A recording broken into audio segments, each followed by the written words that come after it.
നമുക്ക് ബാലിന്റെയും ഗോമതിയുടെ ഇന്നത്തെ നല്ലൊരു കഥ കേട്ടാലോ? വീഡിയോ ഇഷ്ടപ്പെടുവാണെങ്കിൽ ഒന്ന് ഹൈപ്പ് ചെയ്യാൻ മറക്കരുത് കേട്ടോ. അങ്ങനെ നമ്മൾ കാണുന്ന ഒടുവില് ഹലോകും രാശ്രീ എല്ലാരും എന്ത് ചെയ്യണമെന്ന് അറിയില്ലാതെ വല്ലാതെ തീ പിടിച്ച് നിൽക്കുകയാണ്. ഈ സമയത്ത് സുകന്യ അവിടെ ഉണ്ടായിരുന്നു. അങ്ങനെ അവര് വിഷമിച്ച് നിൽക്കുന്ന സമയത്ത് ഒന്നും അറിയത്തില്ലാത്ത മറ്റേ അനുശ്രീ അലോകിനോട് ചോദിച്ചു, അലോകെ എത്ര രൂപയാ ഇൻകം ടാക്സുകാർ റെയ്ഡ് നടത്തിക്കൊണ്ട് പോയെന്ന് ചോദിച്ചു. അതിന് അലോക് മറുപടി ഒന്നും പറഞ്ഞില്ല. അപ്പോഴേക്കുമാണ് ഫോൺ ബെല്ലടിക്കുന്നത്. നോക്കിപ്പോ അനന്തരം വിളിക്കുന്നത്, ദേ വെല്ലിച്ചൻ വിളിക്കുന്നു. ഇനി വെല്ലിച്ചനോട് എന്ത് മറുപടി പറയും? നന്ദിത പറഞ്ഞു, എടുത്തിട്ട് പറ അലോകെ, പറയാതിരുന്നിട്ട് കാര്യമില്ലോ.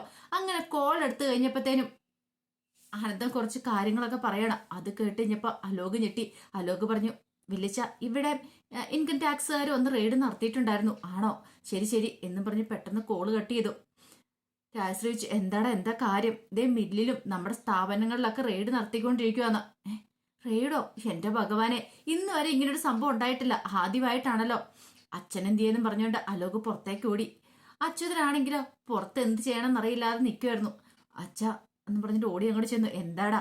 നമ്മുടെ കമ്പനികളിലൊക്കെ റെയ്ഡ് നടന്നുകൊണ്ടിരിക്കുക. കമ്പനികളിലോ? അതെ. ഇനിയിപ്പോ എന്താ ചെയ്യുന്നേ? വാ, എത്രയും പെട്ടെന്ന് നമുക്ക് അങ്ങോട്ട് പോവാം. വെല്ലിച്ചനെ വിളിച്ചു പറഞ്ഞേ. അങ്ങനെ അവർ രണ്ടുപേരും കൂടെ തീ പിടിച്ച അവസ്ഥയിൽ അവിടേക്ക് ഓടുവാണ്.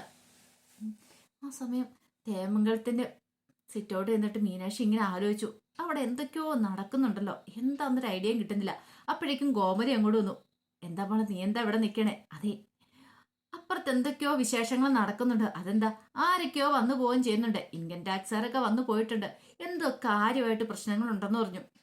അപ്പോഴേക്കാണ് സുകന്യ അങ്ങോട്ടേക്ക് വരുന്നത്. സുകന്യയെ കണ്ട ഉടനെ മീനാക്ഷി ചോദിച്ചു, അല്ല ചേച്ചി, അവിടെ എന്താ പ്രശ്നം എന്താന്ന് ചോദിച്ചു. അയ്യോ, അറിഞ്ഞില്ലേ? അവിടെ ഇൻകം ടാക്സുകാർ വന്ന് റെയ്ഡ് നടത്തി. റെയ്ഡോ? അതേനെ. ഓ, ലക്ഷങ്ങളല്ലേ കൊണ്ടുപോയത്. അത് കേട്ടപ്പം മീനു പറഞ്ഞു, ഇപ്പോഴാ എനിക്കൊരു സമാധാനമായത്. എനിക്ക് ഒന്ന് തുള്ളിച്ചാടാൻ തോന്നണമെന്ന് പറഞ്ഞു. അപ്പോഴേക്കും ഗോമതി പറഞ്ഞു, എന്താ മീനു ഇങ്ങനെ? ഇങ്ങനെയാണോ നമ്മള്? ഹാ, അമ്മയ്ക്കിത് പറയാം. ഒരു തെറ്റും ചെയ്യാത്ത എന്നെ അറസ്റ്റ് ചെയ്ത് ജയിലിലേക്ക് പറഞ്ഞു വിടാനായിട്ട് പോലീസ് ലോക്കപ്പ് വരെ എത്തിച്ച ആളാ ഈ അച്യുതനും അലോകും ഒക്കെ. അപ്പൊ പിന്നെ ഞാൻ സന്തോഷിക്കണ്ടേ? ഇതേ തുള്ളിച്ചാടണം ഇങ്ങനെയൊന്നും പറഞ്ഞോണ്ട് മീനു അവിടെ നിന്ന് തുള്ളിച്ചാടുവാണ്. ഗോമതി പറഞ്ഞു, വേണ്ട കേട്ടോ മീനു എന്ന് പറഞ്ഞു. പിന്നീട് ഗോമതി സുകന്യയോട് പറഞ്ഞു, ഇപ്പം മനസ്സിലായില്ലേ ലക്ഷങ്ങളൊന്നും വലുതല്ലെന്നുള്ള കാര്യം. സുകന്യ ഒന്നും മിണ്ടാതെ അകത്തേക്ക് അങ്ങോട്ട് കയറിപ്പോയി. ആ സമയം ഗോമതി പറഞ്ഞു, എല്ലാം തീരാനായിട്ട് ഒരു ഒറ്റ നിമിഷം മതി. ഗോമതിയും കയറിപ്പോയി കഴിഞ്ഞപ്പോ മീനു ഇങ്ങനെ ആലോചിക്കുകയാണ്, ഇതിന്റെ പിന്നിൽ എന്തോ ഒരു വലിയ കളി നടന്നിട്ടില്ലേ? ഈ റെയ്ഡിന്റെ പിന്നിൽ അനുശ്രീയാണോ? സംശയമുണ്ട്. മിക്കവാറും അവളായിരിക്കും ഇതിന്റെയൊക്കെ പിന്നില്. പ്രതികാരം ചെയ്യൂന്ന് പറഞ്ഞിട്ടുണ്ടായിരുന്നു. അവള് പ്രതികാരം ചെയ്തതായിരിക്കും എന്നൊക്കെ മീനാക്ഷി വിചാരിച്ചു. ഇതേ സമയത്ത് ഗോമതി സ്റ്റോഴ്സ് ബാലിന് ആകെപ്പാടെ വിഷമിച്ചിരിക്കുകയാണ്. അപ്പോഴേക്കും ഒരാൾ വന്ന് 1 കിലോ എണ്ണ മേടിച്ചു. എണ്ണ മേടിച്ചിട്ട് രാമേട്ടൻ പറഞ്ഞു, ബാല ബാക്കി കൊടുക്കാൻ പറഞ്ഞു പൈസ കൊടുത്തു. ബാലനാണെങ്കിൽ പൈസ എടുത്തു കൊടുത്തതോ 2 500-ന്റെ നോട്ടാണ് ബാലൻസ് എടുത്ത് കൊടുക്കുന്നത്. ഈ കാഴ്ച കണ്ടു കഴിഞ്ഞപ്പോ രാമേട്ടൻ ചോദിച്ചു, ഇതെന്താടാ ബാക്കി കൊടുക്കണം 150 രൂപയ്ക്ക്, നീ എന്താ ഇങ്ങനെ കാണിച്ചെന്ന് ചോദിച്ചു. അപ്പോഴേക്കും ബാലൻ പറഞ്ഞു, അയ്യോ അത് ഞാൻ പിന്നെ എന്തോ ഓർത്തിരുന്നാന്ന് പറഞ്ഞു. അങ്ങനെ അയാൾ അങ്ങോട്ട് പോയി കഴിഞ്ഞപ്പോഴത്തേനും രാമേട്ടൻ ബാലിന്റെ അടുത്തിരുന്നിട്ട് പറഞ്ഞു, എന്താടാ ബാല നീ? രാമേട്ട, എന്നെ കൊണ്ട് പറ്റുന്നില്ല, എനിക്ക് സഹിക്കാൻ പറ്റുന്നില്ല. ഒന്നിനും തോന്നുന്നില്ല. വല്ലാത്തൊരു മടിയൊക്കെ തോന്നുന്നുണ്ട്. ഒരു ഉത്സാഹവും ഇല്ല. എടാ, ഇങ്ങനെ പോയിട്ടുണ്ടെങ്കിലേ കട തന്നെ പൂട്ടേണ്ട വരും. നിനക്കറിയാലോ. ചിലപ്പോ നിന്റെ കണ്ണുകളിൽ അനു ചെയ്ത് ചിലപ്പോ തെറ്റായിരിക്കും. പക്ഷെ അവള് നോക്കിക്കഴിയുമ്പോ അവളുടെ കണ്ണിൽ അവൾക്ക് ശരിയായിട്ട് തോന്നുന്ന കാര്യമായിരിക്കും ചെയ്തേ. അവളിപ്പം ബാക്കിയുള്ളവരെ കുറിച്ച് ഒന്നും ആലോചിച്ചിട്ടുണ്ടായിരിക്കില്ല. പ്രേമത്തിന് കണ്ണും കാതൊന്നും ഇല്ലെന്നല്ലേ പറയണേ. അവൾ അവളെ കുറിച്ച് മാത്രമേ ചിന്തിച്ചിട്ടുള്ളൂ. അവൾക്ക് നല്ലൊരു ജീവിതം കിട്ടിയെന്നോർത്ത് നീ സമാധാനിക്കുകയോ വേണ്ടത്.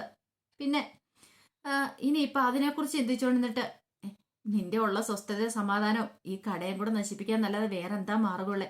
ഒന്ന് ആലോചിച്ച് നോക്കിയ ബാല, നീ എത്ര കാലത്തെ അധ്വാനം കൊണ്ടാ ഇന്നത്തെ ഈ ഗോമതി സ്റ്റോഴ്സ് ഇവിടം വരെ കൊണ്ട് എത്തിച്ചേ.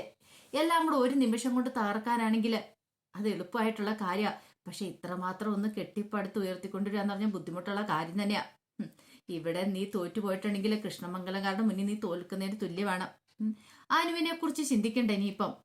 അവൾ അവളുടേതായ തീരുമാനം എടുത്തു. അവൾക്ക് ശരിയെന്ന് തോന്നുന്ന കാര്യം ചെയ്തു. അതിനകത്ത് ഇനിയിപ്പം നിനക്കൊന്നും ചെയ്യാനായിട്ട് സാധിക്കില്ല. നീ അങ്ങനെ അങ്ങ് ചിന്തിക്ക് ബാല. അപ്പോഴേക്കും അടുത്തയാള് സാധനം മേടിക്കാൻ വന്നു. രാമേട്ട സാധനമൊക്കെ എടുത്തു കൊടുത്തിട്ട് ഗോമതിയെ വിളിക്കുകയാണ്. ഗോമതിയോട് പറഞ്ഞു, ഗോമതി ഇങ്ങനെ പോയിട്ടുണ്ടെങ്കിൽ ശരിയാകത്തില്ല. ഗോമതി സ്റ്റോഴ്സ് പൂട്ടേണ്ട വരും. ഗോമതിക്ക് എന്തേലും ചെയ്യാൻ പറ്റുമെങ്കിൽ ഗോമതി ചെയ്യണം. ബാലനാണെങ്കിലോ 2 ദിവസമായി ശരിക്കും ഒന്ന് കടയില് കാര്യങ്ങളൊക്കെ നോക്കിയിട്ട് ഡീലർമാരെ വിളിച്ചോണ്ടിരിക്കുക. അവിടേക്ക് പോയില്ല. ലോഡ് കൊടുത്തു വിട്ടിട്ടില്ല. ഇങ്ങനെ പോയാൽ എന്താവുന്നൊന്നും അറിയത്തില്ല. അതുകൊണ്ട് ഗോമതിക്ക് എന്തെങ്കിലും ചെയ്യാൻ പറ്റുമെങ്കിൽ ഗോമതി ചെയ്യണം. അത് കേട്ടപ്പോൾ ഗോമതി പറഞ്ഞു, ഞാൻ എന്ത് ചെയ്യാനാ രാമേട്ട, പോകുന്നിടത്തോളം വരെ പോട്ടെ. ഗോമതി സ്റ്റോഴ്സ് പൂട്ടുവാണെങ്കിൽ പൂട്ടട്ടെ, അല്ലാതെ എനിക്ക് എന്ത് ചെയ്യാൻ പറ്റും. ആ ഇതാ ഇപ്പം നന്നായത്. പൂട്ടാന്ന് പറഞ്ഞ എളുപ്പമുണ്ട് ഗോമതി, പറയാൻ എളുപ്പമാ. പക്ഷെ ഒന്ന് ആലോചിച്ച് നോക്കിയേ, എത്ര നാളത്തെ അധ്വാനത്തിന് ബലവാ ഗോമതി സ്റ്റോഴ്സ്. അത് ഒരു നിമിഷം കൊണ്ട് പൂട്ടാന്ന് പറഞ്ഞിട്ടുണ്ടെങ്കിൽ അത് ആർക്കെങ്കിലും ചിന്തിക്കാൻ പറ്റുന്ന കാര്യമാണോ? അതുകൊണ്ട് ശരിക്കും ഒന്ന് ആലോചിച്ചൊരു തീരുമാനം എടുത്താൽ മതി. എന്താ രാമേട്ട പിന്നെ ചെയ്യണ്ടേ? അവൾ ഒറ്റൊരുത്തി കാരണം ഈ കുടുംബത്തിന്റെ അന്തസ്സും അഭിമാനവും, കുടുംബം വരെ നശിച്ചു പോയില്ലേ. അവളെല്ലാത്തിനും കാരണം. ഇങ്ങനെ അവൾ ചെയ്യുമെന്ന് ഞങ്ങൾ പ്രതീക്ഷിച്ചോ? പോട്ടെ ഗോമതി, ഇനി അതിനെക്കുറിച്ച് പറഞ്ഞിട്ട് കാര്യമില്ല. ഞാൻ പറഞ്ഞെന്നേ ഉള്ളൂ. എന്താന്ന് വെച്ചിട്ടുണ്ടെങ്കിൽ ആലോചിച്ചൊരു തീരുമാനം എടുക്കാൻ പറഞ്ഞിട്ട് രാമേട്ടൻ കോള് കട്ട് ചെയ്തു. ഗോമതി വിഷമിച്ചിരിക്കുമ്പോഴത്തേനും ശ്രീദേവി വന്നിട്ട് പറഞ്ഞു, എന്താ അമ്മ, അമ്മ എന്തിനാ ഇങ്ങനെ വിഷമിച്ചിരിക്കുന്നേ? അതെ, ഗോമതി സ്റ്റോഴ്സ് പൂട്ടേണ്ട വരുമെന്നാ രാമേട്ടൻ വിളിച്ചിട്ട് പറയണേ. ബാലേട്ടൻ അവിടെ നിന്ന് ശ്രദ്ധിക്കുന്നില്ലെന്ന്. പാവ എങ്ങനെ ശ്രദ്ധിക്കാനായിട്ടാ? മനസ്സ് നിറയും അനുസരിയെ കുറിച്ചുള്ള ചിന്തകളായിരിക്കും. അവള് ചതിച്ചിട്ട് പോയില്ലേ അമ്മേ. അതൊക്കെ ഓർത്തോണ്ടിരുന്നിട്ടുണ്ടെങ്കിൽ രാമേട്ടൻ പറഞ്ഞ പോലെ ഗോമതി സ്റ്റോഴ്സ് പൂട്ടേണ്ട വരത്തുള്ളൂ. ഇനിയിപ്പോ അതിനെക്കുറിച്ചൊന്നും ചിന്തിച്ചിട്ട് കാര്യമില്ല അമ്മേ. അച്ഛനൊക്കെ അതിനകത്തു നിന്നൊക്കെ വിട്ട് പഴയതുപോലെ തന്നെ ആവണം. അല്ലെങ്കിൽ ഒരു കാരണവശാലും കുടുംബം മുന്നോട്ട് പോകത്തില്ല. അത് കേട്ടപ്പോൾ ഗോമതി പറഞ്ഞു, എനിക്കറിയാം. ആ ഗോമതി സ്റ്റോഴ്സ് എന്ന് പറഞ്ഞിട്ടുണ്ടെങ്കിൽ ബാലേട്ടൻ്റെ ഏറ്റവും വലിയ സ്വപ്നമായിരുന്നു. ആ സ്വപ്നം തകർന്നുകൊണ്ടിരിക്കുന്നേ.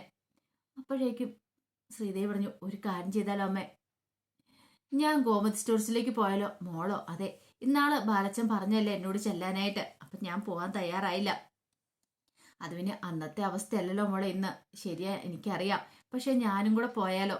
പോയി കാര്യങ്ങളൊക്കെ ഒന്ന് നോക്കിയാലോ? ഒരു പക്ഷെ ഇപ്പം ഞാനും കൂടെ അവിടെ ചെല്ലുവാണെങ്കിൽ വലിയ കുഴപ്പമില്ലാത്ത കാര്യങ്ങൾ മുന്നോട്ട് പോകുന്ന എൻ്റെ മനസ്സ് പറയണം. അങ്ങനെയാണ് ഞാനും കൂടെ പോട്ടേമേ. അതിനെന്താ മോളെ, മോള് പോകുന്നതിൽ എനിക്ക് സന്തോഷം മാത്രമേ ഉള്ളൂ. മോളെ കൊണ്ട് ചെയ്യാൻ പറ്റുമെങ്കിൽ മോൾ എന്താന്ന് വെച്ചാൽ ചെയ്യാനൊക്കെ ഗോമതി ശ്രീദേവിയോട് പറഞ്ഞു. ഈ സമയത്ത് കൃഷ്ണമംഗലത്ത് അച്യുതന് ഫോണിനകത്ത് വന്ന് ന്യൂസൊക്കെ കാണുവാണ്.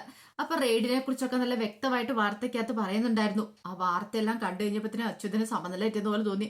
അച്യുതൻ പെട്ടെന്ന് ഫോൺ ഓഫ് ആക്കിയിട്ട് പറഞ്ഞു, തകർന്നു, എല്ലാം തകർന്നു, ബിസിനസ് അപ്പാടെ തകർന്നതുപോലെ. ഇനിയിപ്പം എന്ത് ചെയ്യുമെന്ന് പോലും അറിയത്തില്ല. നമ്മുടെ വില ഇടിഞ്ഞില്ലേ, കമ്പനിയുടെ വില ഇടിഞ്ഞു. അതൊക്കെ കേട്ട് കഴിഞ്ഞപ്പോഴത്തേനും രാജശ്രീ പറഞ്ഞു, എന്നാലും ആരായിരിക്കും ഒറ്റ കൊടുത്തിട്ടുണ്ടായിരിക്കുക. ആ സമയത്ത് അച്യുതൻ ഇങ്ങനെ ആലോചിച്ചിട്ട് അച്യുതൻ അങ്ങനെ എഴുന്നേറ്റ് കഴിഞ്ഞപ്പോഴത്തേനും അനുശ്രീ പറഞ്ഞു, അതെ അങ്കിളെ, വിഷമിക്കൊന്നും വേണ്ട കേട്ടോ. പോവാനുള്ളത് പോയി. ഇനിയിപ്പോൾ അതിനെക്കുറിച്ചൊന്നും ഓർത്ത് സങ്കടപ്പെടണ്ട. ചിലപ്പം ഞാൻ ഇങ്ങോട്ടേക്ക് വന്നതുകൊണ്ടായിരിക്കും ഇങ്ങനെയൊക്കെ സംഭവിച്ചേ. ഞാൻ ഇങ്ങോട്ട് വന്നതിന് ശേഷമാണല്ലോ. അപ്പൊ എല്ലാവർക്കും ഒരു ബുദ്ധിമുട്ട് കാണുമല്ലേ എന്ന് ചോദിച്ചു. അപ്പോഴേക്കും ഇന്ദിരാമ്മ പറഞ്ഞു, അങ്ങനൊന്നും ഇല്ല മോളെ, നീ വന്നാലും വന്നില്ലേലും സംഭവിക്കാനുള്ളോ സംഭവിക്കുമല്ലോ എന്ന് പറഞ്ഞു. അപ്പോഴേക്കും അച്യുതൻ അലോകിനെ വിളിച്ചു, നീ ഇങ്ങോട്ട് വന്നേടാന്നും പറഞ്ഞുകൊണ്ട് അലോകിനെ വിളിച്ചുകൊണ്ട് അങ്ങോട്ട് മാറിപ്പോവാണ്. രാജശ്രീ പറഞ്ഞു, എന്നാലും ആരായിരിക്കും ഇൻകം ടാക്സുകാരെ വിവരം അറിയിച്ചിട്ടുണ്ടായിരിക്കുക. അപ്പോഴേക്കും അനുസരയുടെ ചുണ്ടിൽ ഒരു ചെറിയൊരു പുഞ്ചിരി ഉണ്ടായി. ഈ സമയം അലോകിനെ വിളിച്ചോണ്ട് പോയിട്ട് അച്യുതൻ പറഞ്ഞു, എടാ, നമ്മളെ ചതിച്ച ആരാന്ന് നിനക്ക് വല്ല ഊഹമുണ്ടോ? അത് കേട്ടപ്പോൾ അലോക് പറഞ്ഞു, ഇല്ല, പക്ഷെ എനിക്ക് ഒരാളെ ചെറിയ സംശയം ഉണ്ടെന്ന് പറഞ്ഞു. സംശയം? അതെ, അതാരെയാ? അനുശ്രീ, നിന്റെ ഭാര്യയെ. അനുശ്രീയോ? അവൾ അങ്ങനെയൊന്നും ചെയ്യില്ലച്ചാ. എടാ, ചെയ്യില്ല എന്ന് പറയാൻ പറ്റില്ല. സത്യം പറ, നിന്റെ തലയിൽ സാമ്പാർ വീണ എങ്ങനെയാ? അത് അവള് മനഃപൂർവ്വം ഒഴിച്ചല്ലേ? അല്ല, അത് പിന്നെ അച്ഛാ, നിന്റെ കാലിന് പരിക്ക് പറ്റിയത് എങ്ങനെയാ? അവൾ ഉപദ്രവിച്ചല്ലേ?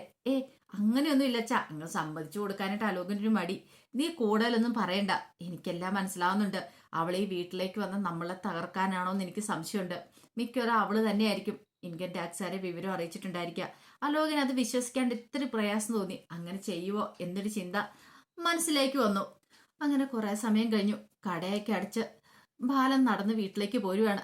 കുറച്ചു ദൂരം വന്നു കഴിഞ്ഞപ്പോഴത്തേനുമാണ് ആനന്ദിന്റെ ബൈക്ക് അവിടെ വരുന്നത്. ആനന്ദ് പെട്ടെന്ന് ബൈക്ക് നിർത്തിയിട്ടിച്ചു. ഇതെന്താ അച്ഛൻ നടന്നു പോകുന്നേ?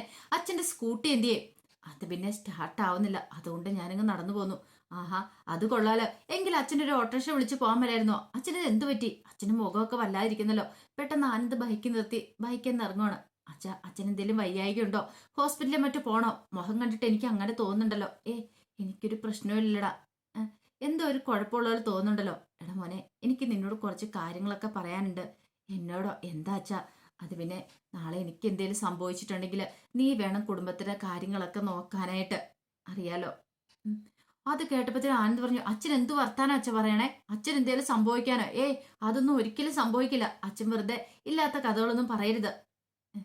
അപ്പോഴേക്കും ബാലൻ പറഞ്ഞു, എടാ അങ്ങനെ സംഭവിക്കുന്നല്ല, സംഭവിച്ചു പോയിട്ടുണ്ടെങ്കിൽ കാര്യങ്ങളൊക്കെ നോക്കണം നീ.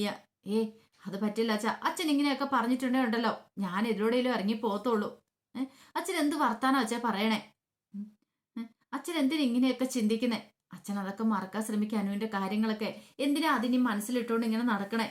അപ്പോഴേക്കും ബാലൻ കരഞ്ഞോണ്ട് പറഞ്ഞു, മറക്കാൻ പറ്റുന്നില്ലടാന്നും പറഞ്ഞ് ആനന്ദിനെ കെട്ടിപ്പിടിച്ച് കരയുവാണ്. ആനന്ദിനും ഭയങ്കര വിഷമായി. കുറച്ച് സമയം ബാലൻ കരഞ്ഞു. അപ്പോഴേക്കും ആനന്ദ് പറഞ്ഞു, പോട്ടെ അച്ഛാ, അച്ഛൻ ഇങ്ങനെ സങ്കടപ്പെടല്ലേ. ബാലൻ പറഞ്ഞു, എന്തൊക്കെ പ്രതീക്ഷയായിരുന്നടാ എനിക്ക് അവളെ ഒരു IAS കാരിയാക്കണം എന്ന് ആഗ്രഹം ഉണ്ടായിരുന്നു. കാരണം അവളെ അതിന് വേണ്ടിയിട്ടാണ് ഞാൻ എത്ര കഷ്ടപ്പെട്ട് ബുദ്ധിമുട്ടി പഠിപ്പിച്ച്. എന്നിട്ടും അവനെ കണ്ടു കഴിഞ്ഞപ്പോൾ അവനോടൊപ്പം പോയില്ലേ. എൻ്റെ ചങ്ക് പിളർക്കുന്ന വേദനയായിട്ടാ അവള് പോയത്. എനിക്കത് പെട്ടെന്ന് മറക്കാൻ പറ്റുവാടാ. സാരമില്ലച്ചാ, പോട്ടെ. അവള് നമ്മളെല്ലാരും ചതിച്ചു. പുറമേ ചിരിക്കുന്ന മുഖത്ത് എപ്പോഴും നമ്മൾ വിചാരിക്കും പുഞ്ചിരിയായിരിക്കുന്ന, പക്ഷെ ചിലപ്പോൾ ചതിയായിരിക്കും ഉണ്ടായിരിക്കാം, മറിഞ്ഞിരിക്കുന്ന ചതിയായിരിക്കും. നമ്മൾ അതൊക്കെ അറിയാനായിട്ട് വൈകും. പക്ഷെ ഒരു കാര്യമുണ്ട് അച്ഛാ, കൃഷ്ണമംഗലംകാരുടെ മുന്നിൽ നമ്മൾ തോറ്റുപോകാൻ പാടില്ല. ദേവമംഗലംകാർ തോൽക്കില്ല. ദേവമംഗലത്തെ ബാലൻ തോൽക്കാണ്ട് ഞങ്ങൾ സമ്മതിക്കില്ല. ഞങ്ങൾ മക്കളുണ്ടല്ലോ, ഒരു കാരണവശാലും ഞങ്ങൾ സമ്മതിക്കില്ല. പഴയതുപടി തന്നെ ദേവമംഗലം മുന്നോട്ട് പോകും. അതിനൊരു മാറ്റവും ഉണ്ടാകത്തില്ല. അതിനു വേണ്ടിയിട്ട് ഈ മക്കള് പ്രയത്നിക്കും. അച്ഛൻ ധൈര്യമായിട്ടിരിക്കുക, എന്തിനു വേദിനും ഞങ്ങളുണ്ടല്ലോ എന്ന് പറഞ്ഞിട്ട് ബാലിനെ ആശ്വസിപ്പിക്കുകയാണ് ആനന്ദ്. അപ്പൊ അതിന്റെ കഥകളൊക്കെ എന്ന് കാണുന്നത്. ഇതിന്റെ ബാക്കി വിശേഷങ്ങളുമായിട്ട് വൈകുന്നേരത്തെ പ്രമോയി വരാട്ടോ. ഒരിക്കൽ കൂടി എല്ലാവർക്കും ശുഭദിനം നേർന്നുകൊണ്ട് നിർത്തുന്നു.